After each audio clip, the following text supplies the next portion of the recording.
Buenas noches, mis queridos oyentes, y sed bienvenidos de nuevo a otro episodio de la Cabaña Radiofónica número 51.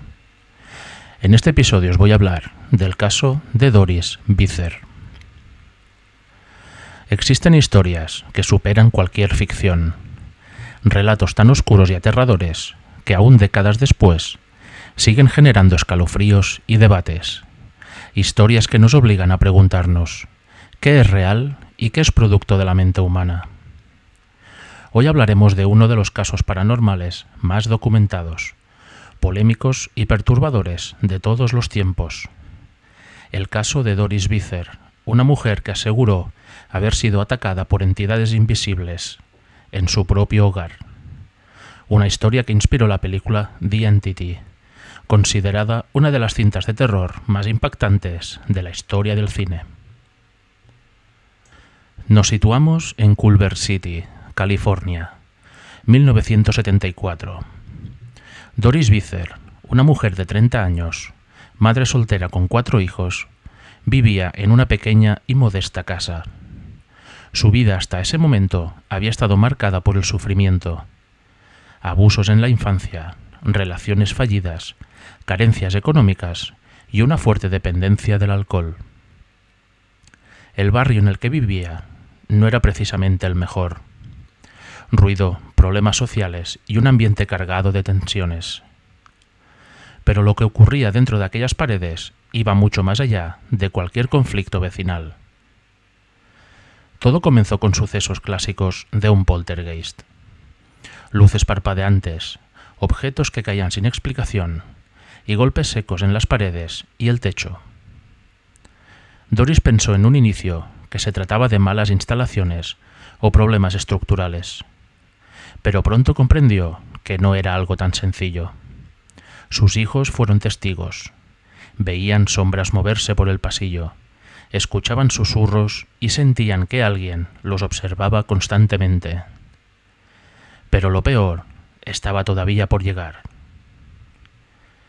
Según el testimonio de Doris, las entidades pasaron de simples ruidos a un acoso físico y brutal.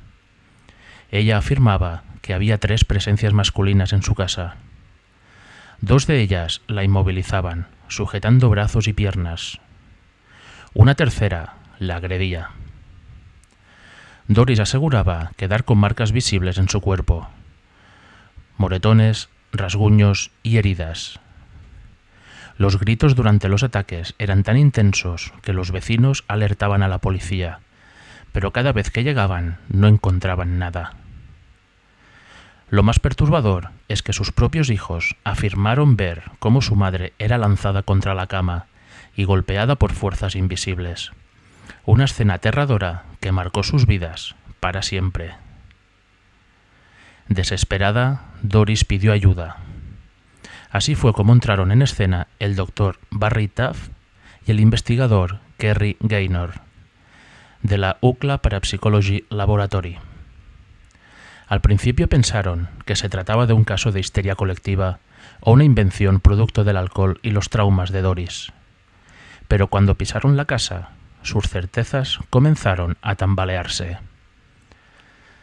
Los investigadores registraron luces esféricas que flotaban en el aire, descensos súbitos de temperatura, golpes en muebles y paredes sin causa aparente, fotografías en las que se captaron arcos de luz y figuras nebulosas alrededor de Doris. En una ocasión, mientras documentaban los fenómenos, los testigos aseguraron ver cómo una figura translúcida y deforme se manifestaba sobre el cuerpo de Doris mientras ésta gritaba. El caso generó un enorme debate.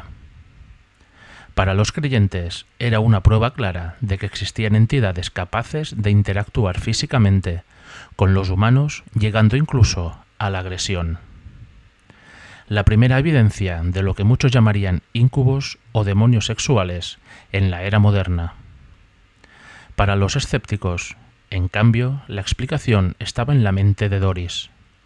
Su traumática infancia, marcada por abusos, su adicción al alcohol y su situación emocional y económica. Todo ello habría generado una psicosis que afectaba también a sus hijos, arrastrados por el miedo y la sugestión. Sin embargo, incluso los investigadores más críticos tuvieron que reconocer que lo ocurrido en aquella casa era difícil de encajar en simples alucinaciones. Doris se mudó varias veces, tratando de escapar del horror, pero según ella, las entidades la seguían. Aseguraba que los ataques nunca cesaron del todo y que su vida quedó marcada por la desesperación.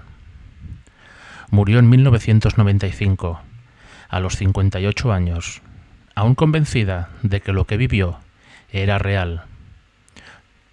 Sus hijos han dado entrevistas en las que confirman que, aunque no saben explicar qué sucedió, los fenómenos eran imposibles de ignorar. El caso de Doris Bither saltó a la fama cuando fue adaptado en la película The Entity, del año 1982. La cinta mostraba con crudeza las agresiones invisibles y el sufrimiento de la protagonista, convirtiéndose en una de las películas de terror más impactantes y perturbadoras de su tiempo. Para muchos espectadores, aquella historia era solo una ficción aterradora, pero lo cierto es que estaba basada en un caso real, que aún a día de hoy sigue sin explicación. El caso de Doris Bither es un recordatorio de lo fino que puede ser el límite entre lo real y lo imposible. ¿Fue víctima de seres demoníacos que se alimentaban de su sufrimiento o de los fantasmas de su propia mente, moldeados por el dolor y el trauma? La ciencia y la fe siguen sin ponerse de acuerdo. Lo único claro es que lo que ocurrió en aquella casa de Culver City en 1974 sigue siendo uno de los episodios más escalofriantes jamás documentados. Una historia que demuestra que a veces la realidad puede ser más aterradora que cualquier pesadilla. Y hasta aquí el episodio de hoy en la cabaña radiofónica número 51. Gracias por sintonizarnos y buenas noches.